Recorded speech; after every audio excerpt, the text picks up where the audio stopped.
अस्सलाम वालेकुम जी। अब देखो जी, चोर ना पंड काली। मैं अंदर तूड़ी कढ़नी है तो वो सामने बदमाशी कर दी जो खलो गई आके। उन्हें कहा मैं तुम्हें तूड़ी नहीं कढ़न देनी। वजह की है? वजह सारी है एक नंबर ते मार दी है। ਇਹਦਾ ਬੱਚਾ ਉਹ ਅੰਦਰ ਬੈਠਾ ਹੈ ਉਹ ਪਰਾਲੀ ਦੇ ਵਿੱਚ, ਤੂੜੀ ਦੇ ਵਿੱਚ ਸੋਰੀ। ਹੁਣ ਜਾਂ ਤੇ ਇੱਥੇ ਬੰਦਾ ਮੈਂ ਖਿਲਾਰਾਂ ਤੇ ਫੇਰ ਤੂੜੀ ਕੱਢ ਸਕਣਾ ਵਾ, ਤੇ ਜਾਂ ਉਹਦਾ ਬੱਚਾ ਮੈਂ ਬਾਹਰ ਕੱਢਾਂ। ਉਹ ਕਹਿੰਦੀ ਪਹਿਲਾਂ ਮੇਰਾ ਬੱਚਾ ਬਾਹਰ ਕੱਢ ਤੇ ਤੂੜੀ ਤੇ ਮੈਂ ਫੇਰ ਕੱਢਣ ਦਾਂਗੀ। ਅੱਗੋਂ ਲਾਂਬੇ ਹਟੇਗੀ ਤੇ ਕੱਢਾਂਗਾ ਉਹਨੂੰ ਬਾਹਰ ਤੇ ਪਰਾਓ।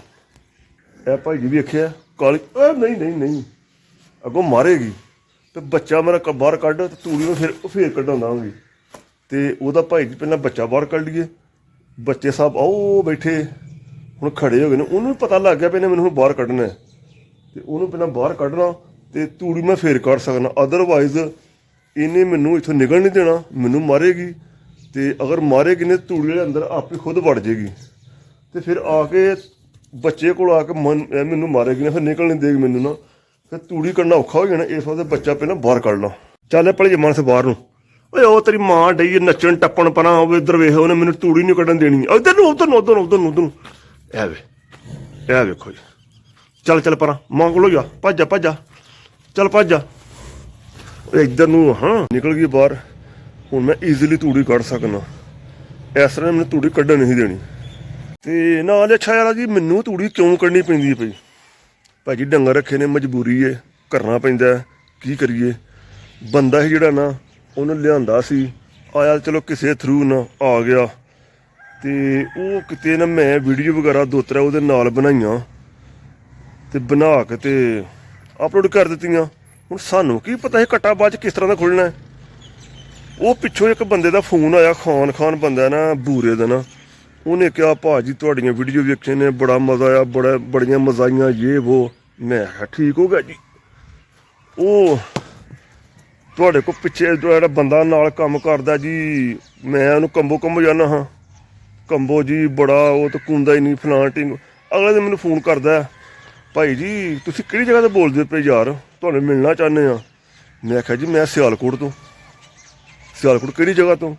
ਮੈਂ ਕਿਹਾ ਭਾਈ ਜੀ ਮਸਤਪੁਰ ਤੋਂ। ਤੇ ਤੁਹਾਨੂੰ ਮਿਲਣਾ ਹੈ ਤਾਂ ਮੈਂ ਕਿਹਾ ਕੋਈ ਗੱਲ ਨਹੀਂ, ਮੋਸਟ ਵੈਲਕਮ, ਜਦੋਂ ਮਰਜ਼ੀ ਮਿਲੋ। ਉਹ ਅਗਲੇ ਦਿਨ ਮੈਨੂੰ ਫੇਰ ਕਹਿੰਦਾ ਯਾਰ ਜਿਹੜਾ ਬੰਦਾ ਤੇਰੇ ਕੋਲ ਕੰਮ ਕਰਦਾ ਪਿਆ ਨਾ, ਇਹ 1.25 ਲੱਖ ਰੁਪਈਆ ਲੈ ਕੇ ਮੇਰੇ ਕੋਲ ਨੱਸਿਆ। ਬਾਬਾ ਜੀ ਹੱਥ ਸਿਰ ਤੇ ਰੱਖ ਲਏ। ਮੈਂ ਕਿਹਾ ਯਾਰ ਜਿਹੜਾ ਬੰਦਾ ਵੀ ਆਉਂਦਾ ਉਹ ਪੈਸੇ ਲੈ ਕੇ ਨੱਸ ਨੂੰ ਕਿ ਉਹ ਮੇਰੇ ਕੋਲ ਹੀ ਪਹੁੰਚਦਾ ਵੇ। ਮੈਂ ਕਿਹਾ ਭਾਈ ਜੀ ਕਿੰਨੇ ਪੈਸੇ ਲੈ ਕੇ ਨੱਸਿਆ ਜੇ? ਅੱਛਾ 1.25 ਲੱਖ ਰੁਪਈਆ ਸਾਡੇ ਕੋਲ ਲੈ ਕੇ ਤੇ ਨੱਸਿਆ ਵੇ। ਤੇ ਇਹਦੇ ਘਰ ਹੀ ਪਹੁੰਚਿਆ ਤੇ ਉਹ ਇਹਦੇ ਮਾਂ ਪਿਓ ਨੇ ਕਿਹਾ ਜੀ ਅਸੀਂ ਤੁਹਾਨੂੰ ਮੰਗਾ ਕੇ ਦੇਣੇ ਤਾਂ ਬੰਦਾ ਤੁਹਾਡੇ ਕੋਲ, ਤੁਹਾਡੀ ਮਿਹਰਬਾਨੀ, ਬੰਦਾ ਸਾਡਾ ਭੇਜ ਦਿਓ। ਮੈਂ ਕਿਹਾ ਯਾਰ ਚਲੋ ਦਿਨ 2-4 ਕੱਢ ਤੇ ਮੈਨੂੰ ਬੰਦਾ ਮੰਗਾ ਲੈਂਦੇ ਤੇ ਫਿਰ ਮੈਂ ਤੈਨੂੰ ਬੰਦਾ ਨਾ ਭੇਜ ਦੇਣਾ ਵਾ। ਇਹ ਚਲੋ ਠੀਕ ਹੋ। ਉਹਦਾ ਫਿਰ ਰਾਬਤਾ ਇਹਦੇ ਨਾਲ ਹੋਇਆ ਤੇ ਉਹ ਇਸ ਤਰ੍ਹਾਂ ਭਾਈ ਜੀ ਉਹ ਰਫੂ ਚੱਕਰ ਹੋ ਗਿਆ, ਨਿਕਲ ਗਿਆ। ਤੇ ਇਹ ਯਾਰ ਬੰਦੇ ਹੁੰਦੇ ਨੇ ਸਾਰੇ ਇਸ ਤਰ੍ਹਾਂ ਦੇ ਨੇ, ਕੋਈ ਮਹੀਨਾ ਲਾਉਣ ਆਉਂਦਾ, ਕੋਈ 2 ਲਾਉਣ ਆਉਂਦਾ। ਜਿਹੜਾ ਹੁੰਦਾ ਨਾ ਪੱਕਾ ਬੰਦਾ ਉਹ ਫੈਮਿਲੀ ਨਾਲ ਹੁੰਦਾ, ਉਹ ਚਲੋ ਫਿਰ ਕੋਈ 2-4 ਮਹੀਨੇ 6 ਮਹੀਨੇ ਸਾਲ ਵਗੈਰਾ ਕੱਢ ਜਾਂਦਾ ਵੇ। ਤੇ ਹੁਣ ਭਾਈ ਭੱਜਿਆ ਵੇ, ਹੁਣ ਅਗਲਾ ਬੰਦਾ ਆਉਣ ਤੱਕ ਫਿਰ ਭਾਈ ਜੀ ਵਰਦੀ ਲਾ ਲਈਏ, ਇਹ ਵੇਖ ਸਕਦੇ ਹੋ। ਤੇ ਫਿਰ ਵਿੱਚ ਮੈਦਾਨ ਦੇ ਤੇ ਵਰਦੀ ਤੁਹਾਡੀ ਭਾਈ ਫਿਰ ਲੱਥੀ ਹੁੰਦੀ ਹੈ। ਕੰਮ ਤੇ ਫਿਰ ਵੀ ਕਰੀਦਾ ਜੀ, ਕਿਤੇ ਬੈਠੇ ਹੁੰਦੇ ਆ ਤੇ ਕੰਮ ਮਾਸ਼ਾਅੱਲਾ ਫਿਰ ਵੀ ਇਹਨਾਂ ਨਾਲੋਂ ਜ਼ਿਆਦਾ ਕਰਨੇ ਆ। ਤੇ ਹੁਣ ਚਲੋ ਜੀ ਇਹ ਚਲਾ ਗਿਆ, ਕਿਉਂਕਿ ਯਾਰ ਪਿੱਛੇ ਇਹਨੇ ਪੇਸ਼ਕੀ ਚੁੱਕੀ ਸੀ, ਉੱਥੋਂ ਨੱਸਿਆ ਭੱਜਿਆ ਟੱਪਿਆ ਸੀ ਕਿਤੇ ਤੇ ਨੱਸਿਆ ਸੀ। ਮੈਂ ਉਹਦੇ ਕੋਲ ਪੁੱਛਿਆ ਸਾਰਾ, ਮੈਂ ਕਿਹਾ ਕਿਉਂ ਨੱਸਿਆ ਕਿਉਂ? ਕਹਿੰਦਾ ਕਿ ਯਾਰ ਮੈਂ ਨਾ ਉਹ ਪੈਸੇ ਅੱਗੇ ਮੇਲਾ ਕੋਈ ਆਉਣ ਡਿਆ, ਉੱਧਰ ਕੋਈ ਮੇਲਾ ਕੋਈ ਵੱਡਾ ਹੁੰਦਾ ਤੇ ਉਹ ਮੇਲੇ ਅਸੀਂ ਜਾਣਾ ਹੁੰਦਾ, ਉਹ ਜ਼ਰੂਰ ਵੇਖਣਾ ਹੁੰਦਾ। ਤੇ ਮੈਂ ਨਾ ਚਲੋ ਮਹੀਨਾ ਖਾਣੇ ਸੇ ਲਾ ਕੇ ਤੇ ਫਿਰ ਤੁਰ ਜਾਵਾਂਗਾ, ਸਿੱਧਾ ਮੇਲੇ ਜਾਵਾਂਗਾ, ਮੇਲਾ ਵੇਖ ਕੇ ਤੇ ਫਿਰ ਮੈਂ ਉਹਦੇ ਕੋਲ ਜਾਵਾਂਗਾ ਵਾਪਸ।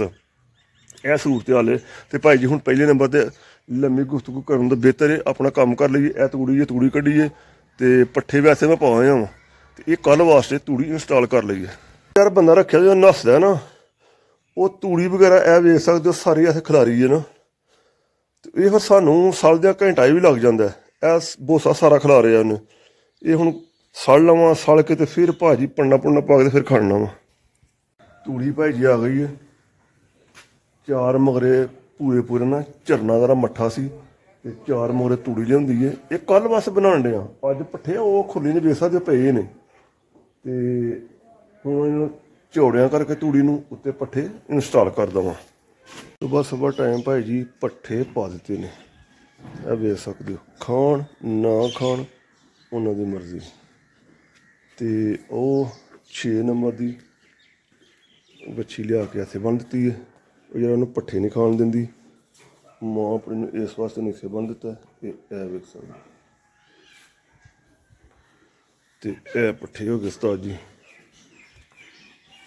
ਕਊ ਇਸ ਪਾਸੇ ਆ ਗਈਆਂ, ਅੱਗੇ ਉਹ ਬਫਲੋ ਦੀ ਚਾਰੇ ਅੱਗੇ ਪੈ ਗਏ ਨੇ। ਇਹ ਤਕਰੀਬਨ ਸੁਬਾਹ ਮੈਂ 7 ਵਜੇ ਤੇ ਚਾਰਾ ਅੱਗੇ ਪਾਇਆ। ਤੇ ਅਗਲੇ ਦਿਨ ਦੇ ਫੇਰ ਹੁਣ ਟੋਕਾ ਖਾਲੀ ਹੈ। ਤੇ ਹੁਣ ਜੋਤੀ ਸਾਹਿਬ ਦਾ ਤਰਲਾ ਕਰੀਏ, ਜੋਤੀ ਨੂੰ ਲਿਆ ਕੇ ਤੇ ਵਢਾ ਕੇ ਤੇ ਲੈ ਆਈਏ। ਤੇ ਪਹਿਲਾਂ ਅਸੀਂ ਤੂੜੀ ਇੰਸਟਾਲ ਕਰ ਲਈਏ ਕੱਲ੍ਹ ਵਾਸਤੇ। ਅੱਜ ਦਾ ਰਾਸ਼ਨ ਪਾਣੀ ਬਹੁਤ ਜ਼ਿਆਦਾ ਹੈ। ਹੁਣ ਹੁੰਦਾ ਵੇ ਹੁਣ ਇਸ ਤਰ੍ਹਾਂ ਨਾ ਜਿਹੜਾ ਤੂੜੀ ਜ਼ਿਆਦਾ ਐਡ ਕਰਨੀ ਪੈਂਦੀ ਹੈ ਉਹਦੀ ਵਜ੍ਹਾ, ਕਿਉਂਕਿ ਸਰਦੀ ਹੈ ਨਾ। ਤੇ ਅਗਰ ਹਰਾ ਅਸੀਂ ਜਾਨਵਰਾਂ ਨੂੰ ਜ਼ਿਆਦਾ ਖਿਲਾਵਾਂਗੇ ਨਾ ਤੇ ਉਹਨਾਂ ਨੂੰ ਰਾਤ ਨੂੰ ਸਰਦੀ ਲੱਗੇਗੀ। ਕਿਉਂਕਿ ਮੇਰਾ ਮਾਹੌਲ ਓਪਨ ਨਾ, ਜਾਨਵਰ ਬਾਹਰ ਰਹਿੰਦੇ ਨੇ, ਕੋਈ ਅੰਦਰ ਦਾ ਪ੍ਰੋਗਰਾਮ ਕੋਈ ਨਹੀਂ ਹੈ। ਅੰਦਰ ਹੈ ਵੈਸੇ, ਲੇਕਿਨ ਇੱਥੇ ਅੰਦਰ ਆ ਖੜੇ ਨਹੀਂ ਹੁੰਦੇ, ਉਹਨੇ ਬਾਹਰ ਹੀ ਖੜਿਆ ਹੋਣਾ ਹੁੰਦਾ। ਤੇ ਇਸ ਵਾਸਤੇ ਤੂੜੀ ਹੁੰਦੀ ਹੈ 3x1 ਨਾ, 2 ਹਿੱਸੇ ਤੂੜੀ 1 ਹਿੱਸਾ ਹਰਾ। ਤੇ ਅਗਰ ਸਰਦੀ ਜ਼ਿਆਦਾ ਪੈ ਰਹੀ ਹੈ, ਧੂਪ ਨਹੀਂ ਨਿਕਲਦੀ ਪਈ, ਤੇ ਬਿਹਤਰ ਤੁਸੀਂ 3 ਹਿੱਸੇ ਤੂੜੀ ਕਰ ਲਓ। ਤੂੜੀ ਜ਼ਿਆਦਾ ਕਰ ਲਵੋ, ਤੂੜੀ ਦੀ ਵਜ੍ਹਾ ਨਾਲ ਜਾਨਵਰ ਨੂੰ ਠੰਡ ਨਹੀਂ ਲੱਗੇਗੀ। ਉਹ ਫਿਰ ਚਾਰਾ ਰਾਤ ਪਏ ਚਾਰਾ ਖਾਣਗੇ। ਇੱਕ ਦੂਜੇ ਨੰਬਰ 'ਤੇ ਤੁਹਾਡੀ ਜਿਹੜੀ ਖੁਰਲੀ ਨੇ ਇਹਦੇ ਵਿੱਚੋਂ ਚਾਰਾ 24 ਘੰਟੇ ਮੁੱਕਣਾ ਨਹੀਂ ਚਾਹੀਦਾ, ਫਿਰ ਡੰਗਰ ਨੂੰ ਸਰਦੀ ਨਹੀਂ ਲੱਗੇਗੀ। ਤੇ ਹੁਣ ਭਾਈ ਜੀ ਜੋਤੀ ਨੂੰ ਜਾ ਕੇ ਲੱਭ ਲਈਏ। ਪੈਲੀ ਵਿੱਚ ਆ ਗਏ ਬਾਬਾ ਜੀ, ਜੋਤੀ ਸਾਹਿਬ ਲੱਗੇ ਨੇ। ਤੇ ਬੰਦਾ ਤੁਹਾਨੂੰ ਪਤਾ ਭੱਜਿਆ ਵੇ, ਅੱਜ ਸੁਬਾਹ ਨੱਸ ਗਿਆ ਵੇ।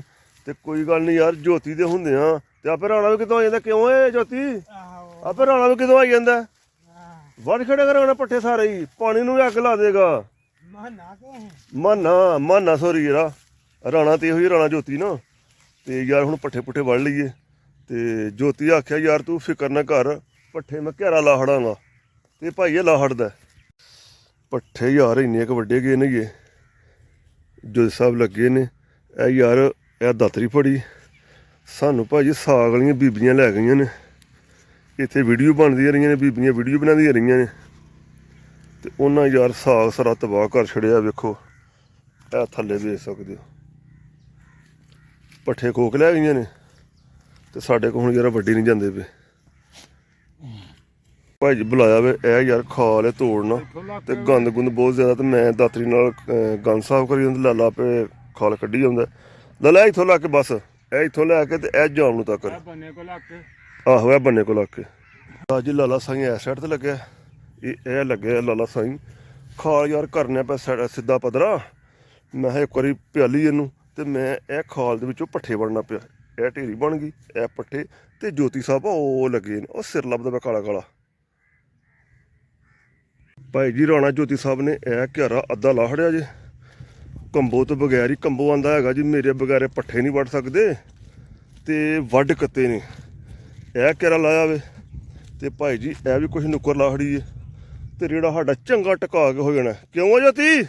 ਰੇੜਾ ਬੜਾ ਵੱਡਾ ਬਾਬਾ ਜੀ, ਮੈਂ ਰੇੜਾ ਲੈ ਕੇ ਹੁਣ ਆਇਆ। ਜੋਤੀ ਸਿੰਘ ਕਿਹੜਾ ਪੀਣ ਲੱਗਾ? ਇਹ ਬੂਟੀ ਦਾ ਘੋੜ ਕੇ ਪੀਣਾ, ਘੋੜ ਕੇ ਅੱਜ ਹੱਥ ਚ। ਅੱਛਾ ਚਲ ਛਿੱਕੀ ਆ ਲੈ ਕੇ ਰੇੜਾ। ਉਹ ਭਾਈ ਜੀ ਜੋਤੀ ਨੇ ਚਾਦਰ ਪਾ ਲਈ ਹੈ, ਕਿਉਂਕਿ ਪੱਠੇ ਲਿਆਂਦੇ ਨੇ ਪਿੱਛੇ। ਉਹ ਵੇਖ ਰੇੜਾ ਕੱਲ ਵਾਸਤੇ ਤੂੜੀ ਪਹਿਲਾਂ ਇੰਸਟਾਲ ਕੀਤੀ ਹੈ। ਤੇ ਪ੍ਰੋਗਰਾਮ ਹੋ ਗਿਆ ਫਿੱਟ ਜੀ। ਹੁਣ ਖਰਚਾ ਪਾਣੀ ਦੇਈਏ ਜੋਤੀ ਸਾਹਿਬ ਨੂੰ। ਤੇ ਠੀਕ ਹੈ ਭਾਈ ਜੀ, ਵੀਡੀਓ ਨੂੰ ਲਾਈਕ ਕਰਿਓ, ਸ਼ੇਅਰ ਕਰਿਓ, ਸਬਸਕ੍ਰਾਈਬ ਕਰਿਓ। ਓਕੇ ਜਨਾਬ, ਖੁਦਾ ਹਾਫਿਜ਼।